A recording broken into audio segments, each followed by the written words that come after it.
Everyone. मैंने आज class 11th chemistry की एक न्यू सीरीज़ स्टार्ट की है।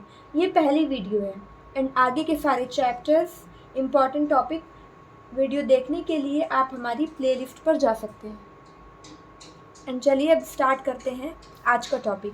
आज हम पढ़ेंगे क्लास 11 का chapter number 1, some basic concept of chemistry. तो आप केमिस्ट्री के बारे में क्या जानते हैं? Chemistry is all about molecules and their transformation. मतलब कि कोई भी मॉलिक्यूल अपनी ओरिजिनल स्टेट से किसी दूसरे स्टेट में कैसे चेंज हो रहा है। जैसे कि हम बात करते हैं वाटर की, ठीक है। तो वाटर को क्या करते हैं, वाटर कभी कभी क्या होता है, देखो वाटर आइस में भी चेंज हो सकता है और वाटर गैस में भी चेंज हो सकता है। तो ये दोनों फॉर्म में चेंज हो रहा है। हम तो इसमें कोई चेंज कर नहीं रहे, हम कुछ इसमें एक्स्ट्रा चीज़ तो ऐड कर नहीं रहे हैं। बस क्या हो रहा है, इसके मॉलिक्यूल्स में का ट्रांसफॉर्मेशन हो रहा है।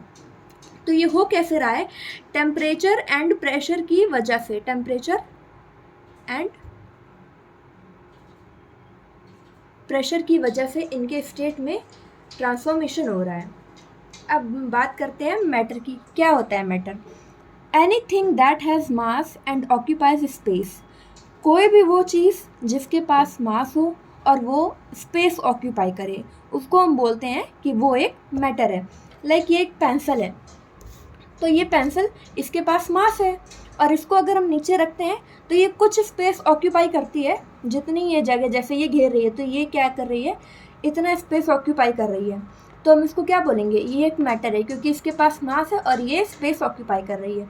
हम बात करते हैं मैटर की स्टेट के बारे में। मैटर के पास कितनी स्टेट होती है? मैटर 3 स्टेट में होता है, सॉलिड, लिक्विड एंड गैस। बात करते हैं सॉलिड की।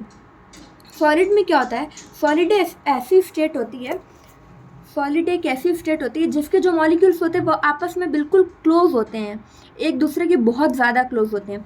जैसे कि आप बिना टिकट के किसी ट्रेन के डिब्बे में चढ़ जाओ, ठीक है, फिर वहाँ पे क्या देखते हो, आपकी इतनी ज़्यादा भीड़ होती है, इतनी ज़्यादा भीड़ होती है कि आप बिल्कुल कहीं पे बैठने की जगह नहीं मिलती आपको। तो वो होता है एक सॉलिड स्टेट। और लिक्विड स्टेट की बात करते हैं तो लिक्विड में क्या होता है, पार्टिकल सॉलिड की कंपैरिजन में थोड़ा थोड़ा सा दूर होते हैं। तो जैसे कि अगर हम अपना रिजर्वेशन करवा के बैठते हैं ट्रेन में, तो क्या होता है, सबको अपनी अपनी जगह मिली हुई होती है। तो उससे हम कंपेयर कर सकते हैं लिक्विड स्टेट को। बात करते हैं गैसियस स्टेट की, तो उसमें जो मॉलिक्यूल्स होते हैं वो बहुत ज़्यादा दूर दूर होते हैं, बहुत दूर दूर होते हैं। तो इसको हम कंपेयर कर सकते हैं जैसे कोविड के केस में, तो ट्रेन के कंपार्टमेंट में क्या होते हैं, मैक्सिमम 2 लोग हो सकते हैं, मैक्सिमम 3 लोग हो सकते हैं। यानी कि इतने बड़े ट्रेन के डिब्बे में केवल 3 या 2 लोग होंगे। तो इसको हम बोल सकते हैं ये गैसियस स्टेट टाइप है। By changing the temperature and pressure we can change the state of matter. यानी कि सॉलिड से लिक्विड को बनाना है, ठीक है, सॉलिड फॉर्म से लिक्विड फॉर्म में जाना है, तो हमें क्या करना पड़ेगा, इसका टेम्परेचर और इसका प्रेशर चेंज करना पड़ेगा। सॉलिड को लिक्विड में चेंज करने के लिए हम लोग उसको क्या करते हैं, मेल्ट कर देते हैं। जैसे एक आइस है, आइस को हमने मेल्ट किया तो वो क्या हो जाएगा, वाटर फॉर्म में कन्वर्ट हो जाएगा, तो वो लिक्विड में बन जाएगा, ठीक है। और अगर हमें लिक्विड से सॉलिड में आना है, तो जैसे हमने वाटर को लिया और उसको हमने फ्रीज कर दिया, तो वो क्या बन जाएगा, आइस बन जाएगा। यानी कि लिक्विड से सॉलिड स्टेट में आ गए। नंबर 2, लिक्विड से गैस स्टेट में जाने को बोलते हैं वेपोराइजेशन। यानी कि कोई बोल लिया, उसमें हमने क्या डाला, पानी डाल दिया थोड़ा सा, ठीक है। अब हम उसको क्या कर रहे हैं, गर्म कर रहे हैं, तो वो किस में चेंज हो रहा है, गैसियस फॉर्म में चेंज हो रहा है, भाप बन के ऊपर जा रहा है, तो वो वेपोराइजेशन हो गया। अब गैस को लिक्विड फॉर्म में चेंज करने के लिए क्या जो प्रोसेस होता है उसको बोलते हैं कंडेंसेशन। जैसे अगर हम लोग कोई सब्ज़ी बनाते हैं तो उसके ऊपर क्या करते हैं, एक प्लेट ढक देते हैं। तो प्लेट पे आपने देखा होगा कि कई बार जो वेपर ड्रॉप्स होती है, मतलब पानी की ड्रॉप्स ऊपर ऊपर थोड़ी इकट्ठे होती रहती हैं। यानी कि क्या है, वो गैस तो ऊपर आ रही लेकिन प्रेशर के कारण वो लिक्विड में चेंज हो रही, तो ये हो जाता है कंडेंसेशन। अब देखो नंबर 3, गैस से सॉलिड स्टेट में जाने वाले प्रोसेस को क्या बोलते हैं, डेपोजिशन। यानी कि गैस है, गैस से सीधे हम जा रहे हैं सॉलिड स्टेट में।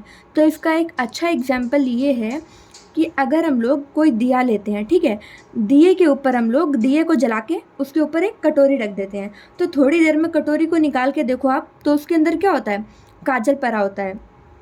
काजल एक सॉलिड स्टेट में होता है।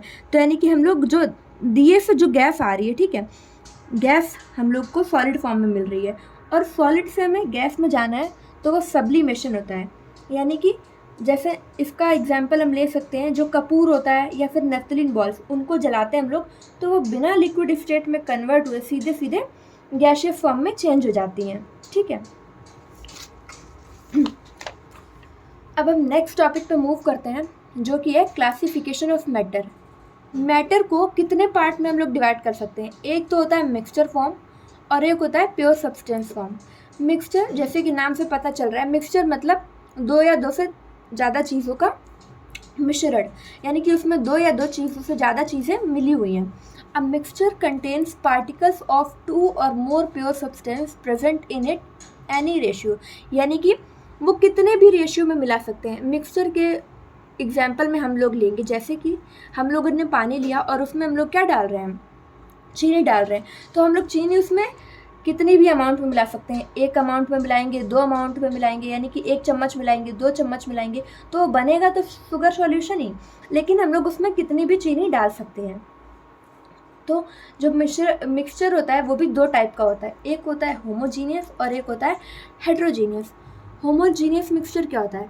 Components completely mix and uniformly distributed, यानी कि उसमें जो हम लोग कंपोनेंट मिला रहे हैं मिक्सचर में, वो एक दूसरे के साथ कंप्लीटली मिक्स हो जाते हैं और उनका जो डिस्ट्रीब्यूशन होता है वो यूनिफॉर्म होता है। यानी कि जैसे हम लोग शुगर सॉल्यूशन बनाते हैं, हमने 1 गिलास पानी लिया, उसमें 1 चम्मच चीनी डाली, उसको हम लोग अच्छे से मिला लेंगे, तो अब हमें उसमें चीनी और पानी अलग अलग नहीं दिखाई देगा, उन दोनों का हमें एक साथ मिक्सचर दिखाई देगा, वो होमोजीनियस मिक्सचर होगा। उसमें से हम लोग चीनी को अलग नहीं कर सकते, पानी को अलग नहीं कर सकते, यानी कि वो एक ही टाइप का दिखाई देगा, अलग अलग नहीं दिखाई देगा। और हेट्रोजीनियस क्या होता है? इसमें जो कंपोजिशन होता है, composition is not uniform through out, इसमें जो कंपोजिशन होता है पार्टिकल्स का वो यूनिफॉर्म नहीं होता है। जैसे कि हम लोग जब फसल लेते हैं, फसलों का टाइम होता है तो फसल निकालते हैं, तो उसमें क्या होता है? ग्रेन्स के साथ साथ स्टोन पीस भी आते हैं, थोड़ी थोड़ी डर्ट भी आती है, तो उसको हम लोग क्या करते हैं? एक साथ देख सकते हैं और उसको हम लोग निकाल भी सकते हैं, तो वो होता है हेट्रोजीनियस मिक्सचर। प्योर सब्सटेंस, तो प्योर सब्सटेंस से हमें पता चल रहा है कि प्योर यानी कि इसमें कोई भी मिक्सचर नहीं है, ये अपने आप में प्योर है। तो जो प्योर सब्सटेंस होते हैं वो भी दो टाइप के होते हैं, ये होता है एलिमेंट और कंपाउंड्स।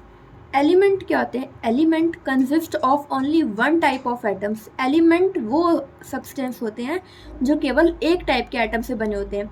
जैसे कि हम बात करते हैं सिल्वर की, तो सिल्वर में क्या होता है? सिल्वर का कोई क्रिस्टल ले लो, जैसे कि सिल्वर का कोई क्रिस्टल लो, तो उसमें क्या होता है? हर एक एटम सिल्वर होगा, हर एक एटम सिल्वर होगा, तो सिल्वर का पूरा क्रिस्टल हर सिल्वर के एटम से मिलके बना होगा।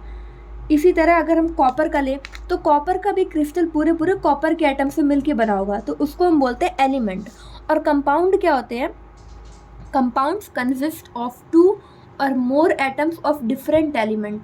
जो कंपाउंड होते हैं वो डिफरेंट एलिमेंट के एक से ज़्यादा एटम से मिलके बने होते हैं। यानी कि जैसे कंपाउंड क्या है? H2O, water.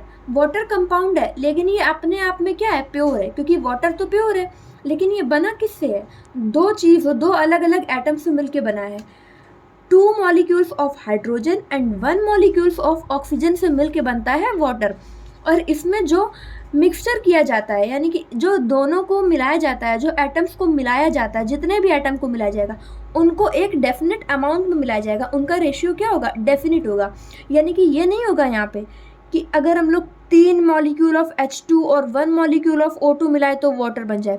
उसके लिए हमें 2 molecules of H2 and 1 molecules of O2 ही मिलाना पड़ेगा, तभी यहाँ पर क्या बनेगा? वाटर बनेगा। और दूसरा एग्जाम्पल इसका है C6H12O6, यानी कि शुगर, ग्लूकोज। ग्लूकोज को बनाने के लिए हमें 6 atom of carbon, 12 atom of hydrogen and 6 atoms of oxygen चाहिए, तभी शुगर बन पाएगा। अगर हम यहाँ पे 4 atom of carbon, 3 atom of hydrogen, 5 atom of oxygen या फिर कुछ भी जो आपका मन हो वो ले सकते हैं, तो यहाँ पर शुगर फॉर्म नहीं हो पाएगा। उसके लिए हमें एक डेफिनेट रेशियो ही चाहिए होगा 1:2:1 का। अब हम बात करेंगे properties of matter and there measurement. तो प्रॉपर्टीज़ कितने टाइप की होती हैं? प्रॉपर्टीज़ दो टाइप की होती हैं। किसी भी मैटर के पास दो टाइप की प्रॉपर्टीज़ होती हैं, physical properties and chemical properties. Physical properties क्या होती हैं? Physical properties can be measured और observe without changing the identity. मतलब जैसे कि हमारे पास कोई सॉल्यूशन रखा है, सॉल्ट सॉल्यूशन या फिर शुगर सॉल्यूशन, तो हम लोग उसकी फिजिकल प्रॉपर्टी उसको देख के बता सकते हैं। मतलब अगर हमसे कोई कहे ये शुगर सॉल्यूशन का कलर क्या है, तो हम उसका कलर उसको देख के बता सकते हैं, उसको मेज़र कर सकते हैं। अगर हमसे कोई कहे उसकी स्मेल कैसी है, तो उसकी स्मेल हम लोग करके बता सकते हैं, ठीक है। और जो केमिकल प्रॉपर्टी होती है, requires a chemical change to occur. जैसे रिएक्टिविटी, अगर हमें दूध दिया जाए और हमसे कहा जाए कि इसमें नींबू मिलाने पे इसका रिएक्शन कैसा होगा। अगर हमें दूध दिया जाए और हमसे बोला जाए कि इसमें नींबू मिलाने पर ये किससे रिएक्ट करेगा, तो हम लोग क्या कहेंगे कि हमें नहीं पता ये कैसा क्या कंपाउंड बनाएगा, अगला क्या इसका कंपाउंड बनेगा इसमें नींबू मिलाने पे, वो हमें उसमें टेस्ट करके देखना पड़ेगा उसका। तो ये रिएक्टिविटी को हम लोग ऐसे नहीं बता सकते, उसमें बिना चेंज किए उसकी आइडेंटिटी बदलनी पड़ेगी हमें उसकी केमिकल प्रॉपर्टी बताने के लिए। Thanks for watching.